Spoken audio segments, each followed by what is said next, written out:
So in the last lecture, we had completed till understanding how limits are important in understanding the divergence and convergence of a infinite series. Now we will be talking about what are combined series. Clear? Basically, suppose you have two series. Clear? Suppose you have two series. So combining series. Suppose you have two series. Let's say two infinite series. Let's say so. An is one series and summation bn is one. Both are infinite series. Clear? Okay. Also, an and bn are both convergent. Clear? Both of the series are convergent series. Now let the convergence of a and b a and that of b and b b. Clear? So from here we get, if we combine these two series, then we get two series, or rather three properties, not series, three properties. What are those properties? If we add these two convergent series, clear, this is also written as the summation an plus bn. This summation gives you a plus b. Clear? So this is one property. The second property says summation an minus summation bn, that is subtracting the two series, which is also written as an minus bn, which is given as a minus b, and a constant multiplication, that is summation of k times an, that each term of the convergent series an is multiplied with k, which can be written as k times summation an, which is k times a. Clear? K is any real number. Clear? Got it? So this is one of the properties. Now let us take an example to understand this property.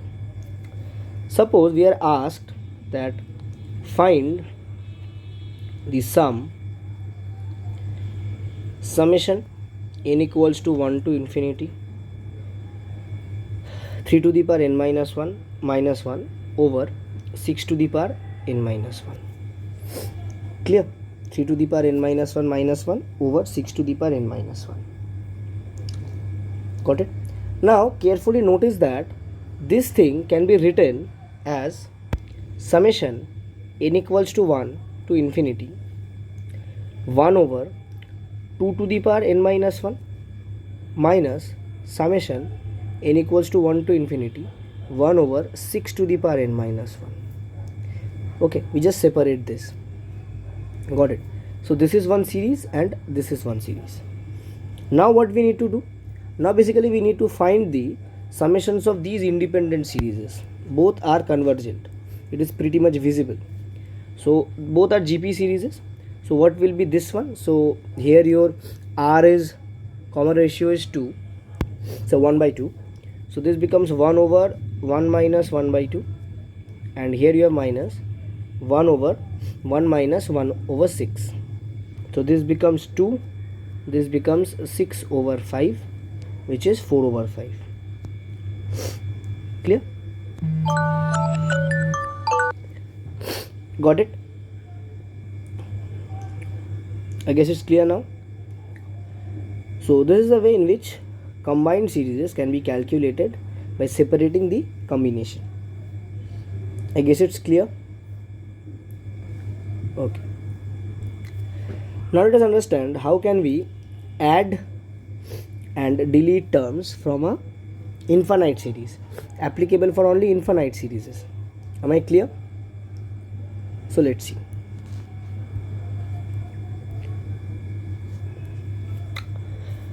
So suppose we have this series summation n equals to 1 to infinity. Now this series can be written as a1 plus a2, let's say some ak minus 1, let's say, plus summation n equals to k to infinity an Clear? So what are we doing actually is that we are separating this particular infinite series into two portions. Clear? Two different summations. Clear? Two different summations.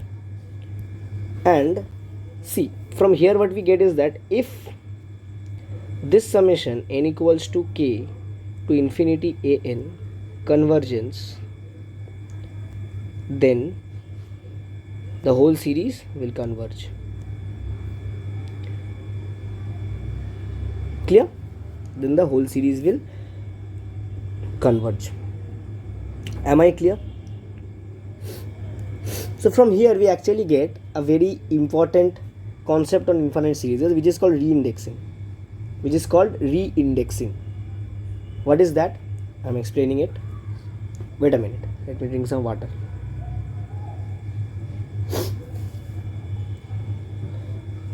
Oh, so basically what I mean is that this, okay, I'm writing the heading reindexing. Okay, this reindexing concept arises from this adding or deleting terms wala concept only, okay, separating into some separate summations. What this gives us, let's see, summation n equals to 1 to infinity an can be also written as n equals to 1 plus h to infinity an minus h. Clear? Similarly, summation n equals to 1 to infinity an can be written as summation n equals to 1 minus h infinity an plus h. Clear? Clear? Now this will help us what? Separate them into partial sums. For example, suppose we have the summation 1 plus 1 over 2 plus 1 over 4 and so on, that is summation n equals to basically 0 to, or let's say 1 only. Let's say n equals to 1 to infinity 1 over 2 to the power n minus 1. Clear? This is what we have. This can be also written as summation n equals to 6 to infinity 1 over 2 to the power n minus 5, sorry, n minus 6. Am I clear? Or can also be written as summation n equals to say minus 5 summation 1 over 2 to the power n plus 5. Clear? So this is what reindexing means actually. You can change the index, you can change the limit of summation, lower limit, accordingly the terms. Am I clear? Now comes the tests. Okay, tests for convergence and divergence. So now we will be talking about the integral test. Okay, the integral test for harmonic series. Clear? What is the harmonic series? So summation 1 to infinity 1 over n, summation n equals to 1 to infinity 1 over n square. These types of series are called harmonic series. Clear? Harmonic series. Now, when is a infinite series with non-negative terms can converge? So point it down that a series having summation n equals to 1 to infinity an will converge if and only if, which is also written as IFF, its partial sums are bounded from above. The bounded above concept I have already told in the previous lecture. So let's see how can we actually solve this problem. Clear? Okay. Suppose we have the series summation 1 over n square n equals to 1 to infinity. Clear? Now, if you have fn is equals to 1 over n square, then how can this series be written? So this series can be written as f1 plus f2 till some fn, and it continues, which will be surely less than f1 plus the integration 1 to n fx dx, that is the area under the curve 1 over x square from 1 to n. Now what is n here? N must be infinity because we are taking it to be an infinite series. So this will be lesser than plus integration 1 to infinity fx dx, that is less than 1 plus integration 1 to infinity 1 over x square dx, that will be less than 1 plus, so this becomes minus 1 over x from 1 to infinity, that will be 1 less than 1 plus 1, that is less than 2. Clear? Now what does this mean? So this means that the summation n equals to 1 to infinity 1 over x square is bounded from above. This is the bound, is bounded from above, hence converges. Do you people know the sum of this particular series? This is a very famous series. 1 plus 1 over 4 plus 1 over 9 comes out to be a magical result, which is pi square over 6, which is approximately equals to 1.64493 and so on. Not so on because we are using the approximate sign. I guess this much is clear. With the help of this, we can actually kind of show that the series summation n equals to 1 to infinity 1 over n, this will not be converging. Not converging. Clear? How? See, 1 plus integration 1 to infinity 1 over x dx. This gives you 1 plus, so this becomes ln x from 1 to infinity. What is log of infinity? It is infinity, so this becomes infinity. Therefore the series will be less than infinity. The series will be less than infinity, therefore not bounded above. Not bounded above. Clear? Got it? So this comes out to be a very special case because see here one thing, that limit n tends to infinity 1 over n is 0. So it must converge because the nth term has a limit 0 when n tends to infinity. But summation n equals to 1 to infinity 1 over n diverges because it has no upper bound. I guess it's clear now. This much is clear, I guess. So now we will talk about certain important tests for convergence and divergence. The first one being the comparison test. So tests for convergence and divergence. The first test being the direct comparison test. Direct comparison test. The direct comparison test is basically a direct result of what we call sandwich theorem. You remember sandwich theorem? Limits. I'm writing it down. Sandwich theorem. The sandwich theorem says that if you have, say, gx less than fx less than hx and limit x tends to 0, or let's x tends to a, gx is equals to L, limit x tends to a, hx is equals to L, then that implies that limit x tends to a, fx will also equal to L.